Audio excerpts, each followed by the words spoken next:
Auzu billahi minash-shaytanir-rajim. Bismillahir-rahmanir-rahim. Dear students, I am your teacher Mubashir Gilani. I welcome you all to this live class. जो हमने पिछले lectures में discuss किया that was agriculture. हमने बहुत सारे agriculture के crops, food crops, grains, food crops other than grains हमने की. हमने इसमें डिस्कस किया टाइप्स ऑफ फार्मिंग भी हमने किया, एग्रीकल्चर भी हमने डिस्कस इसमें किया. तो क्रॉपिंग पैटर्न हमने डिस्कस किया. तो that was all related to crops and all that. तो आज हम जो डिस्कस करने जा रहे हैं that is technological and institutional reforms. अब ये रिफॉर्म्स जो आए हैं वो आज हम डिस्कस करेंगे, टेक्नोलॉजिकल और इंस्टीट्यूशनल. टेक्नोलॉजिकल आप ये समझेंगे जो विद द हेल्प ऑफ हम टेक्नोलॉजी यूज़ करेंगे, जितने भी हम एग्रीकल्चर चेंज लाएंगे with the help of agriculture.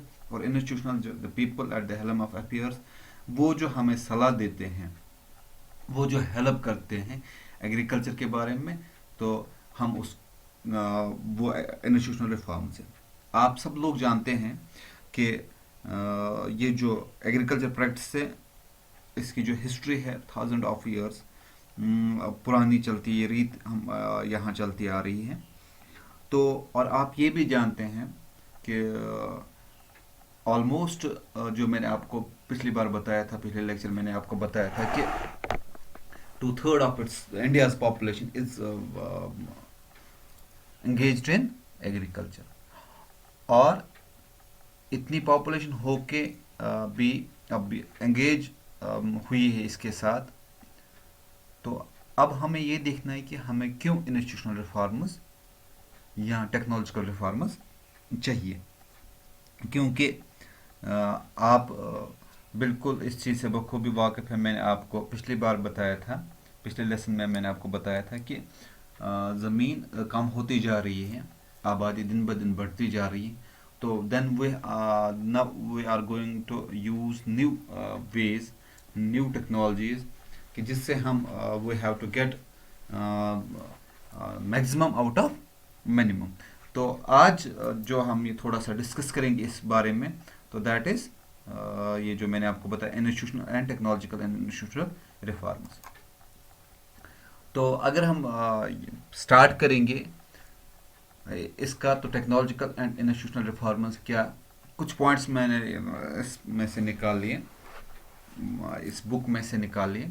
तो आप देखेंगे एक तो फर्स्ट ऑफ ऑल जो फर्स्ट पॉइंट मैंने निकाला है, collectivisation of consolidation of holdings. Collectivisation and consolidation of holdings, इसका मतलब क्या है? फर्स्ट ऑफ ऑल मैं आपको कलेक्टिवनेस, एक साथ छोटी छोटी जो ज़मीनें हैं, इन ज़मीनों को मिला के एक बड़ा सा बना के, ज़मीन बना के, जो हमारी ज़मीन छोटी छोटी उनको बना कलेक्टिवली उन पे काम करना, और उसमें से हमें अपने जो ज़रूरियात ज़िंदगी वो उसमें से निकालनी, पूरी करनी है.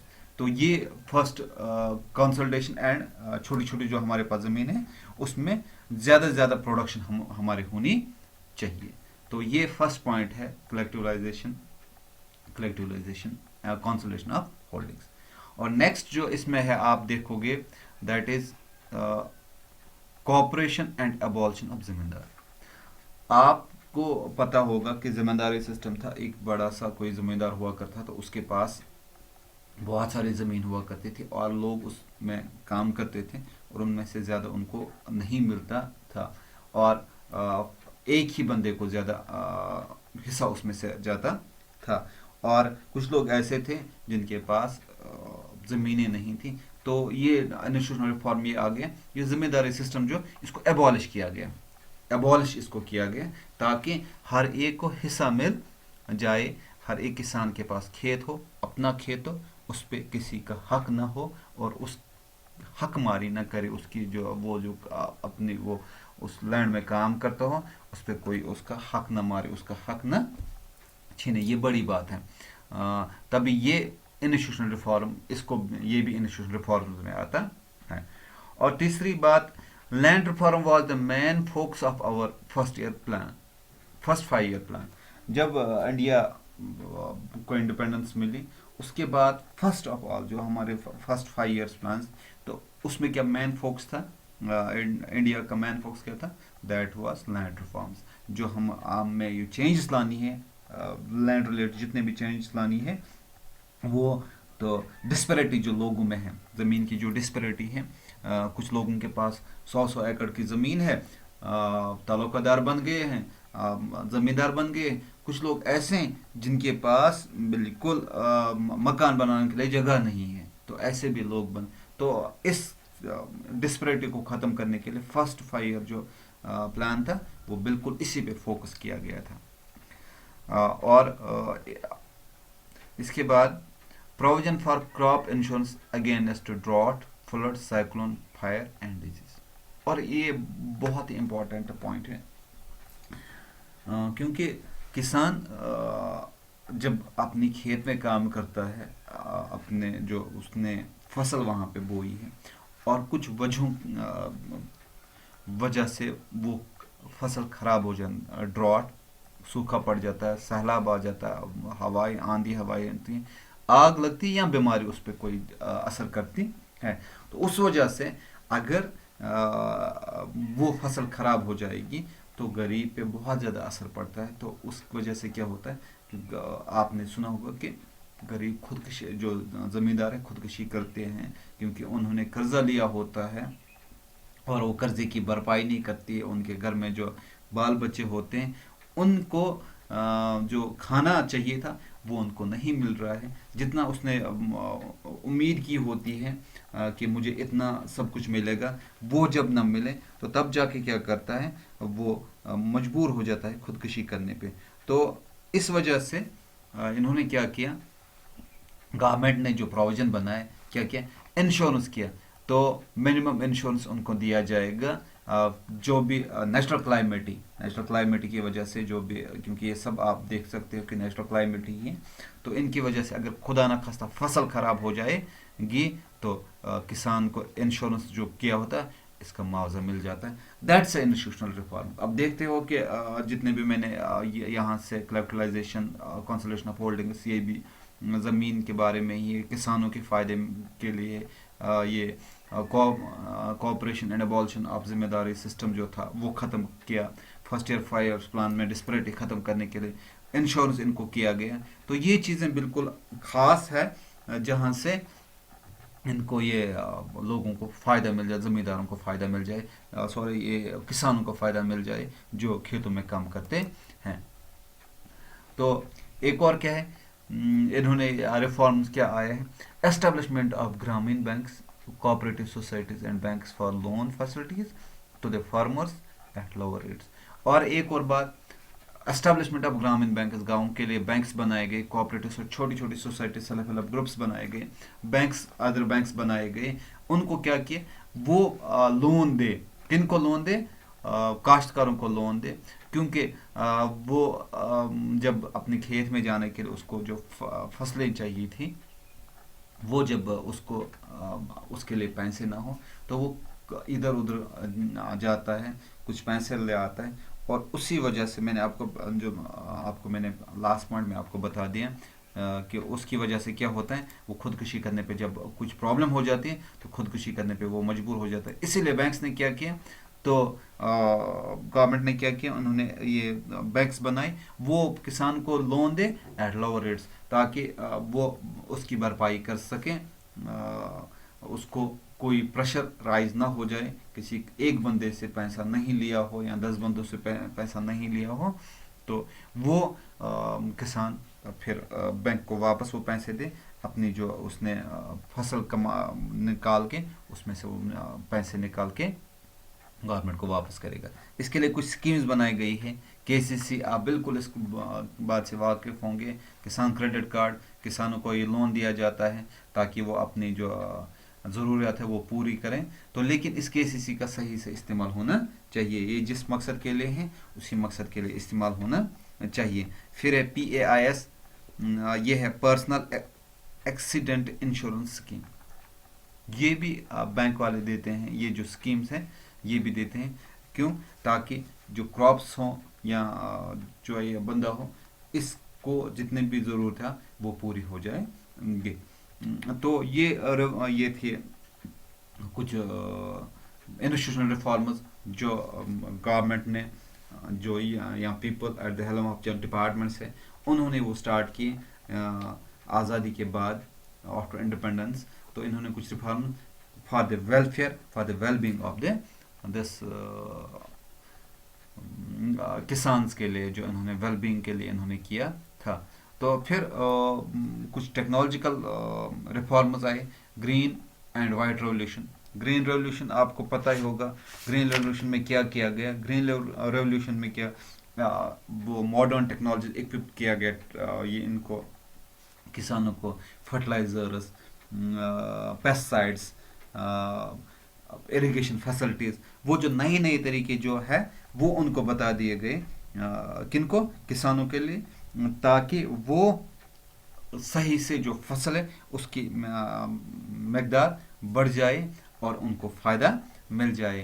वाइट रेवोल्यूशन, ये आपको पता ही होगा ये किन के लिए था. That was regarding to this, दूध का है ये. हम कह सकते हैं उसको, जो डायरी फॉर्म्स है उनके लिए, उनको जो फैसिलिटी मिलनी चाहिए. तो दैट टू इज़ किसके साथ आता है वो, क्योंकि वो जो एनिमल्स वहाँ पे होते हैं जिनसे हम दूध लेते हैं, उनको भी कहाँ से जो भी खाना पीना आता है वो भी खेत से ही आता है, उन जानवरों का भी. तो तभी इसको इसी फील्ड के साथ रखा गया है. और एक और चीज़, इस टेक्नोलॉजिकल रिफॉर्म्स में क्या हुआ? Special weather bulletins, special weather bulletins, news, जो मौसम के बारे में जो खबरें, and agriculture programmes for farmers on radio and television, ये टेलीकास्ट की जाती हैं. किन के लिए? तो आप यहाँ पे देखते होंगे बुधरात यहाँ पे ज़्यादातर आता है टीवी पे हमारे. तो रेडियो पे भी ऐसे कुछ प्रोग्राम्स आते हैं जो हमारी रेडियो स्टेशन से नशर किए जाते हैं और टीवी स्टेशन पर नशर किए जाते हैं. तो ये किन के लिए? किसानों के लिए, ताकि उनको सही से रहनुमाई हो. तो और ताकि वो फ़ायदा, इस स्कीम का फ़ायदा उठा सकें और अपनी जो काश्तकारी वो सही से इस्तेमाल करें.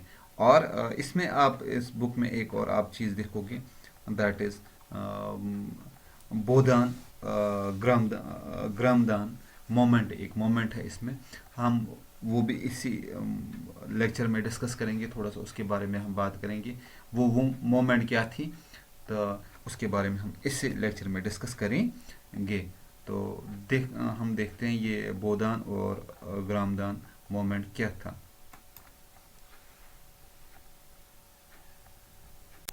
जो मैंने आपको बताया, ये बोदान ग्रामदान मोमेंट जो था, इसकी एक हिस्ट्री है. ये क्यों इसमें आ गई, एग्रीकल्चर में हम क्यों इसको इसमें डिस्कस करेंगे. तो कुछ पॉइंट्स मैंने यहाँ पे लिखे. विनोबा गांधी जी का एक स्पिरिचुअल हायर था. गांधी जी की जो बातें थी वो उनको फॉलो कर रहा था और चाहता था कि मैं हर जगह पे पहुँचा दूँ. ख़ास वो पैरोकार जिसको कहते हैं, कि वो गांधी जी की हर एक बात को आगे लोगों तक पहुँचाना चाहता था. और उसने सत्याग्रह में भी पार्टिसिपेट किया था. गांधी जी ने जो सत्याग्रह किया था अंग्रेज़ों के खिलाफ, उसमें भी उसने पार्टिसिपेट किया था. और उसको ये कॉन्सेप्ट था, जो ग्राम स्वराज जो था गांधी जी का कॉन्सेप्ट, उसमें भी वो साथ साथ रहा. ग्राम स्वराज के खुद मुख्तार हो जाए ग्राम, तो आपको समझ में आ गया, गाँव को बोलते हिंदी लफ्ज़ सही है, गाँव खुद मुख्तार हो जाए. तो ये विनोबा जो गांधी जी के स्पिरिचुअल हायर थे, इन्होंने क्या किया, ये अब गांधी जी का जो मिशन था वो आगे चला रहे थे. इसने क्या किया, विनोबा अंडरटुक पद यात्रा। तो ये जहाँ भी जाते थे पैदल जाते थे। क्यों? गांधी जी की जो मैसेज थे वो बाकी जगहों तक पहुँचाने थे, उसको लोगों तक ही जाता था, लोगों के घरों तक जाता, उनके पास पहुँच के उनको ये मैसेज पहुँचाता कि गांधी जी का क्या मकसद था, उसकी टीचिंग्स क्या थी। तो एक जगह ये पहुंच गया, वहाँ पे ये लेक्चर दे रहा था। उस जगह मैं आपको बताऊंगा, थर्ड पॉइंट अगर हम देखेंगे, लेक्चर पोचमपल्ली पलन इन आंध्र प्रदेश, पोचमपल्ली, सॉरी पोचमपल्ली है। तो आंध्र प्रदेश में ये इसने वहाँ पे एक जगह है पोचमपल्ली, वहाँ पे इसने क्या किया, लेक्चर दिया। ये बस उनको ग्राम स्वराज के बारे में बात कर रहा था। अगर थोड़ा सा पहले मैं फिर से रिपीट करूं, बोदान ग्रामदान, बोदान ये हिंदी लफ्ज़ से, दान आपको पता है, दान किसको बोलते हैं, किसी को कुछ देना, दान बोलते हैं। ग्राम मैंने आपको अभी बोला, जमीन दान देना किनको, गांव वालों को। ग्राम तो गांव को बोलते हैं, जमीन किनको देना, दान में देना, फ्री ऑफ कास्ट देना। तो ये मैंने क्यों इस पॉइंट पे क्यों रिपीट किया, क्योंकि आगे जो हम देखेंगे वो आपको वहाँ पे फिर समझ में आ जाएगा। लेक्चर ये दे रहा था वहाँ पोचमपल्ली आंध्र प्रदेश में एक जगह है, वहाँ पे लेक्चर दे रहा था। तो इस हमें ज़मीन से क्या क्या करना चाहिए, हमें क्या क्या चीज़ें चाहिए। तो वहाँ से कुछ विलेजर्स जो थे, वहाँ पे विलेजर्स ने डिमांड की कि हमारे पास ये लैंड ही नहीं है, हम कहाँ से काश्तकारी करेंगे। आप हमें बोल रहे हैं ग्राम स्वराज हो, बाकी चीज़ें हो, लेकिन हम कहाँ से लैंड, कहाँ से हम काश्तकारी करेंगे जब हमारे पास लैंड ही अवेलेबल नहीं थे।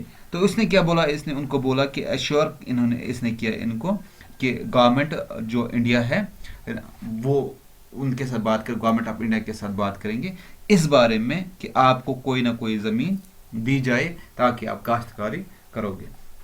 अचानक से वहाँ पे जो स्टिंग्स थे, वहाँ पे जो बैठे थे, उनमें से एक आदमी उठा, उसका नाम था